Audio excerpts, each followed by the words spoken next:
네, 반갑습니다. 우리 코로나 때문에 줌으로 수업을 했었는데 그 부분들이 아마 학습에 조금 어려움이 있었을 거라는 생각이 들어서 좀 복습할 수 있는 영상을 한번 찍어보고자 합니다. 우리 중국사부터 쭉 한번 배웠잖아요. 그래서 중국사부터 해서 다시 한번 되짚어 보도록 하겠습니다.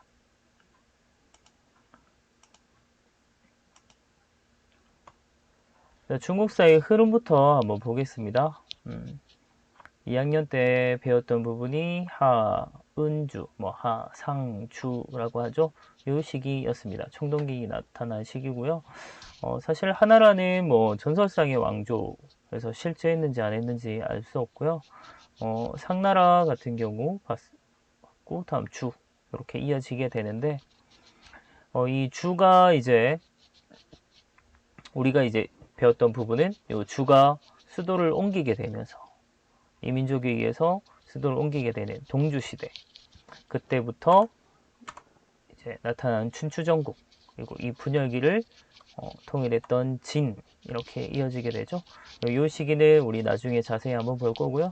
이 진은 금방 멸망합니다. 그래서 한이 등장을 하는데 이 한나라는 전한, 후한 이렇게 나눌 수 있고요. 그 기준이 되는 건 신이라고 하는 나라입니다. 나중에 자세히 한번 볼 겁니다. 이 후한 말기에 이제 제가 좋아하는 미초국, 삼국시대가 나타나게 되고요. 그리고 이걸 가장 강력했던 위가 거의 통일 직전까지 가게 됩니다. 그랬다가 이제 사마시, 부하인 사마시들에게 나라를 뺏기게 되죠. 그게 이제 진이었고요. 진이 결국 통일하게 됩니다. 하지만 이것도 오래 가지 않아서 이민족의 침입을 또 받게 되고요. 그러면서 북조에 오후 16국이 나타나고 남조에는 또 한족들의 왕조들이 이어지는 남북조의 시대가 나타납니다. 이 분열기를 통일한 것이 수나라고요. 수나라도 오래 가지 못합니다. 그래서 당이 다시 들어섰고 이 당은 이제 쭉 이어지다가 결국 멸망을 했고 다시 분열기가 나타난 게 이제 5대 10국이라고 하는 걸 거쳐서 송이 다시 통일했고요. 이 송 다음에 몽골 애들이 세웠던 원, 그리고 다시 한족이 세웠던 명, 그리고 만주족이 세웠던 청, 이렇게 이어지게 되죠. 여기까지가 우리가 배웠던 부분입니다. 그래서 시기적으로 봤을 때는 춘추전국부터 해서 청까지 이렇게 한번 볼 거고요.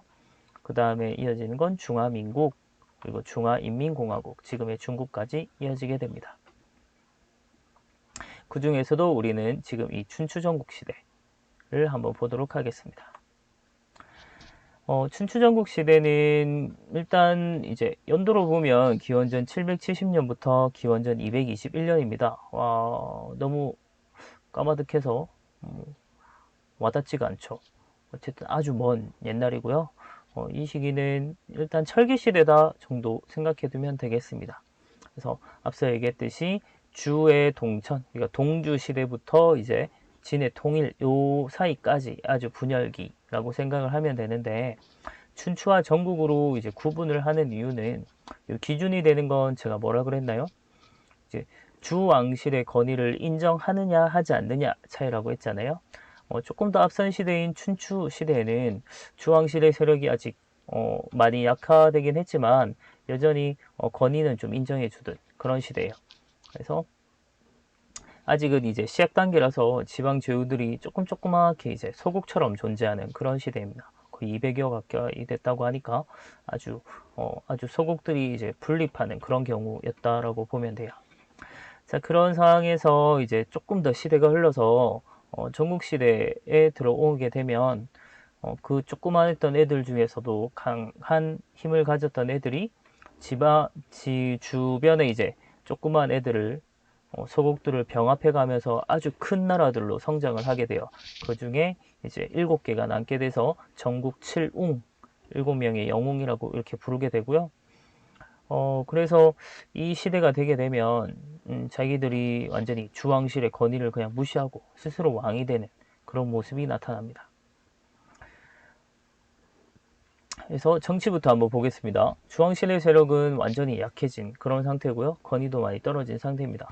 지방 제후들끼리 경쟁하는 아주 약육강식의 아주 혼란기였고요. 그래서 정치적으로는 아주 혼란기였어요. 근데 이게 역으로 한번 생각을 해보면 서로 이제 경쟁의 시대였기 때문에 서로 이기기 위해서 막 엄청나게 발전을 하는 그런 시기에서 사회 경제적으로는 오히려 엄청 발전했던 그런 시기이기도 합니다. 자, 다시 보면 이제 철제 무기가 사용되기 시작했습니다. 철기 시대라고 했죠. 그래서 정복 전쟁도 활발해졌고 전쟁 규모도 훨씬 더 커졌고 그런 시기. 그리고 지방 제후들이 스스로 이제 왕이 되고 자기들의만의 이제 체제를 갖춰 나가요. 그러면서 지방 관리도 파견하고 군대도 양성하고 세금도 막 걷고 그래서 통일왕조의 기반을 막 갖춰가는 그런 시기입니다. 경제적으로 봤을 때는 철제 농기구가 사용이 됩니다. 석기가 쓰일 때보다는 훨씬 더 단단한 철기를 이용해서 깊이 가리가 가능했고요. 그래서 깊이 가리가 가능해졌다는 점은 그래서 그만큼 농업 생산력이 커졌다는 얘기입니다. 거기에다가 이제 우경 서로 바꿔는 거죠. 소자. 그래서 소와 이제 사람의 힘은 어마어마한 차이가 나잖아요. 그래서 농업 생산력에 있어서도 어마어마한 큰 변화가 나타났고요. 그만큼 농업 생산력이 늘다 보니까 경제적으로 좀 먹고 남는 것들이 많이 생기겠죠. 그런 부분을 서로 이제 물물교환도 하게 되고요. 또 다른 이제 수공업 이런 것도 같이 발달하게 되면서 교환이 많이 이루어집니다. 그래서 상업도 같이 발전했고 그래서 도시 이런 것들도 출현하게 됩니다. 당연히 상업 발달하면서 화폐가 많이 쓰였겠죠. 그래서 청동화폐가 많이 사용이 됐다고 합니다. 자, 사회적으로는 직업의 전문화가 나타났다고 합니다. 우리 많이 들어본 산농공상이라고 하는 말, 선비사자, 농민, 공은 수공업자, 상은 상인 뜻하는데요. 조선에서는 조선시대에서는 요거 산농공상 직업의 기천을 나타냈지만 이때는 직업의 전문화, 그래서 이런 구분이 시작됐다라고 생각을 하면 되겠습니다. 다음 문화적으로 봤을 때는 제자백가라는 것이 등장을 합니다. 이거 합쳐진 말이라고 했죠? 제자, 여러 제자고요. 그래서 학자, 여러 학자, 백가지, 학파 이런 뜻이거든요. 이때 백은 진짜 뭐 백을 뜻하는 건 아니고요. 정말 많았다 이런 뜻입니다. 그래서 정말 많은 학자들, 학파들이 등장한 시기였다.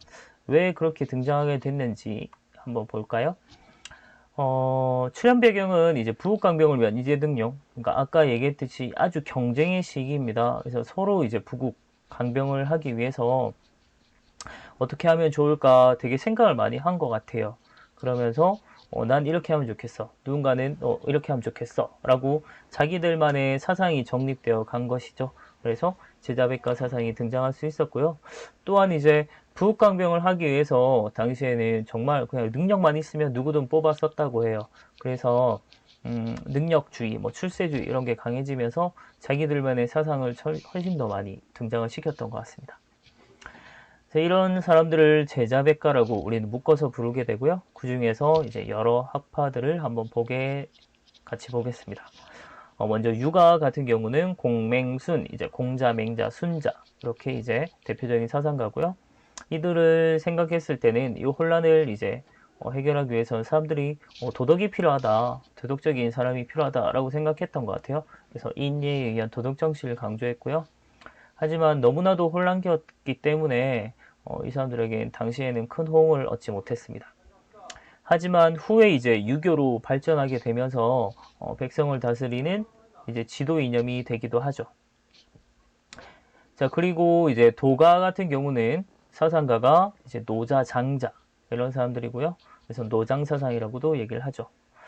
특징은 인위적인 걸 반대합니다. 그래서 사람들이 뭔가 만들어서 인위적으로 바꾸려고 한 것들을 반대하는 거고요. 자연 그대로의 삶, 그냥 자연의 이치를 따르자 이런 얘기 하거든요. 이걸 네 글자로 무위자연이라고 얘기합니다. 그 다음 법가 한번 보겠습니다. 사상가는 상황, 한비자, 이사 이런 사람들이 대표적인 사상가고 이 사람들은 법에 의한 아주 엄격한 통제, 통치 이런 걸 이제 얘기했던 사람들이에요. 당시에는 이제 이 혼란을 잡아가는 아주 기초를 만들어가는 단계에서는 이 엄격한 통제가 가장 잘 먹혔던 것 같아요. 그래서 진의 통일 과정과 그리고 중앙집권 국가를 형성하는 데는 아주 큰 기여를 하게 됩니다. 다음 묵가, 사상가는 묵자이고요. 특징은 전쟁을 반대합니다. 차별 없는 사랑, 이런 걸 겸해라고 얘기를 하는데, 그러면 차별 있는 사랑은 뭐냐? 이 사람이 봤을 때 육아는 이제 육아가 말하는 가족에 대한 예의 뭐 이런 거 사랑 이런 것들은 어, 가족만 사랑한다는 거죠. 그 가족만. 그래서 이건 차별 있는 사랑이다. 이렇게 얘기하면서 차별 없이 모두를 다 사랑해야 된다라고 했던 게 바로 겸해라고 하는 것입니다. 근검절약 이런 걸 강조하기도 했고요. 한때 큰 아파를 이루기도 했지만 결국 쇠퇴하게 됩니다. 이 외에도 이제 음양가, 병가, 손자병법 유명한 사람이 있죠. 손자 이런 사람들이 이제 병가에 해당이 되겠죠. 이런 것들이 이제 당시 이 혼란기에 아주 병가는 좀 잘 먹혔던 것 같아요. 그래서 굉장히 다양한 사상들이 존재했고 많은 학파들이 있었지만 우린 이 정도를 일단 보고요. 이런 사람들입니다. 한번 보고 넘어가겠습니다. 자, 그 다음 진나라의 통일하고 멸망까지 보면 일단 맞춰야겠네요. 진 한번 보겠습니다. 진이 통일한 배경에는 요 상황이라고 하는 사람이 아주 중요한 역할을 했거든요. 그래서 법과 사상가인 상황을 등용하게 되면서 개혁을 단행했고, 그래서 아주 빠르게 부국강병에 성공을 하면서 춘추전국 시대를 끝내고 중국을 최초로 통일할 수 있었다고 합니다. 요 바탕에는 사실 요 전국 칠홍 중에서 이 진나라는 가장 서쪽 변방에 있었어요. 그래서 중원 대륙에 있던 요 애들, 중앙에 있던 애들 입장에서는 사실 요 진나라를 조금 약간 오랑캐처럼 막 무시하고 이랬던 애들입니다. 막 시골뜨기 이렇게 보는 거죠. 그래서 이제 좀 무시하고 있었는데 오히려 이제 그래서 힘을 키워가지고 통일하는데 아주 큰 바탕이 될 수 있었다고 합니다. 자, 상황도 아주 중요한 역할을 했지만 이 통일을 이끄는 황제 인물은 바로 시황제죠. 영정이라고 하는 사람인데요. 이름이 성이 영이고 이름이 정입니다.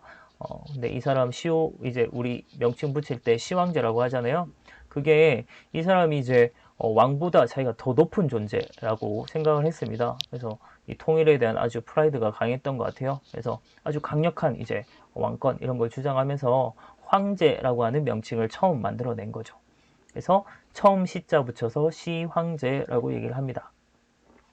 그리고 중앙집권 정책을 아주 강력하게 정책을 펼쳤는데요. 그래서 이제 나타난 것이 바로 중앙집권 체제. 지방을 전부 다 군현으로 구분하고 지방에서 다 관리를 파견해서 아예 지방까지도 전부 다 통치하려 두는 그런 군현제를 시행을 했습니다. 또한 이제 여러 나라들이 막 여러 화폐, 여러 문자, 여러 도량형 이렇게 막 다 나눠져 있었는데 이런 것들을 다 통일시켰고요.